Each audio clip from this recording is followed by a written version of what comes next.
That doctor, is she part of this operation too? She was in charge of Foxhound's gene therapy. She knows more about those men than anyone else. So, she's used to seeing men naked. Make no mistake, I'm not a nurse, I am a scientist. By the way, what was that injection for? It's a combination of nanomachines and an anti-freezing peptide so that your blood and other bodily fluids don't freeze, even at subarctic temperatures. Nanomachines? Not just one kind either. There are different types which will replenish the supply of adrenaline, nutrition, and sugar in your bloodstream. Now I don't have to worry about food. I also put some nootropics in there. Say what? Nootropics. A class of drugs which will help improve your mental functioning. It'll make me smarter, huh? Anything else? Yes. It's a type of stimulant. It'll keep you alert and responsive for 12 straight hours. That was quite a cocktail. Anything else in there? Those nanomachines will also keep your Codex batteries charged up. I guess I can call you when I'm ready to go on a diet. You're welcome. The chief of DARPA and the president of an arms manufacturing company. What business did they have at a nuclear weapons disposal facility? The truth is that secret exercises were being conducted at the time the terrorist group attacked. Must be extremely important exercises if those two were directly involved. Were they testing some kind of new advanced weapon? I'm not privy to that information. Do we know exactly where they're being held? The DARPA chief has also been injected with a mini-transmitter. As you get closer, you should be able to pick up his location on your radar. Do they really have the ability to launch a nuclear missile? They say they do. They even gave us the serial number of the warhead they plan to use. Was the number confirmed? I'm afraid so. At the very least, they've got their hands on a real nuclear warhead. Isn't there some kind of safety device to prevent this type of terrorism? Yes. Every missile and warhead in our arsenal is equipped with a PAL, which uses a discrete detonation code. PAL? Permissive Action Link. The safety control system built into all nuclear weapon systems. But even so, we can't rest easy. Why not? Because the DARPA chief knows the detonation code. But even if they have a nuclear warhead, it must have been removed from its missile. All the missiles on these disposal sites are supposed to be dismantled. It's not that easy to get your hands on an ICBM. That used to be true. But since the end of the Cold War, you can get anything if you can pay the money. How well armed are these terrorists? I know there was an exercise going on at the time they revolted. They're heavily armed, I'm afraid. What about their battle experience? The 6 in charge are plenty tough. After all, they're Foxhound people.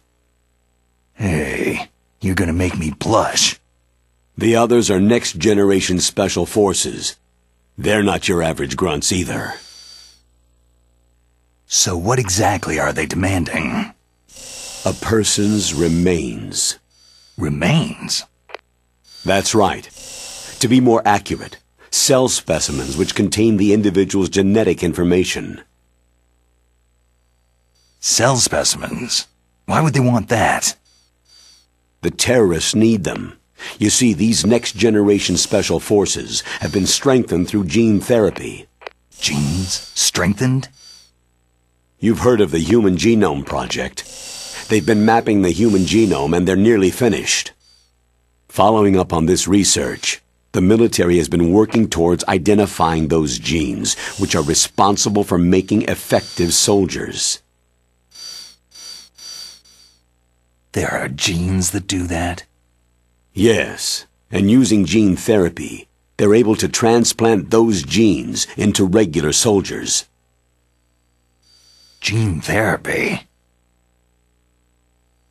I'll explain this part.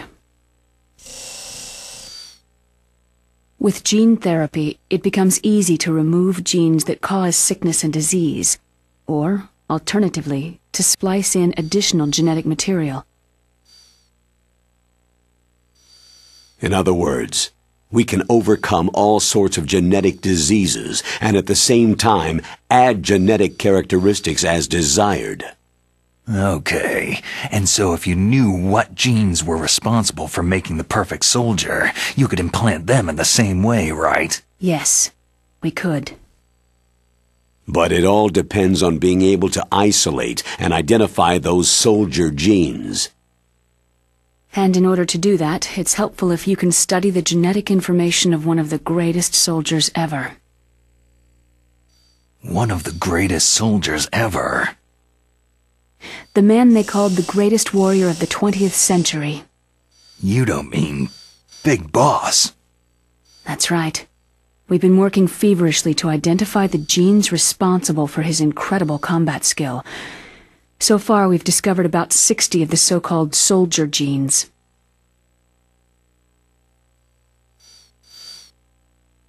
So his body was recovered after all.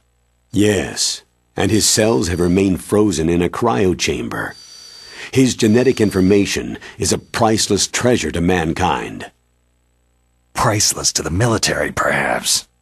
His body was burned severely, but it was possible to restore his DNA profile from just a single strand of his hair. Oh, heck, it's like some kind of dinosaur theme park. And you're gonna put these genes into soldiers? Yes. We'll use a process that I discovered called gene targeting. The strongest soldiers don't become what they are by acquiring their skills through training or experience. We now know that hereditary factors are far more crucial for creating superior soldiers. Snake, we can't hand over his body. It's more strategically important than any weapon of mass destruction. I hear the terrorists are calling themselves the Sons of Big Boss.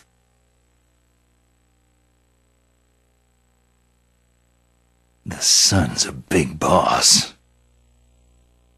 Tell me about these next-generation special forces. They started out as an anti-terrorist special ops unit, made up of former members of biochem units, technical escort units, and the nuclear emergency search team. Their purpose was to respond to threats involving next-generation weapons of mass destruction, including NBC weapons. Until they were added, that is. Who's they? These guys didn't start out as regular army. Looks like a pretty international group. Mercenaries? Yeah, and it gets worse. Most of them were from a merc agency that I think you're familiar with. They were part of Big Boss's private guard. And after Big Boss went down, the military just bought out all their contracts.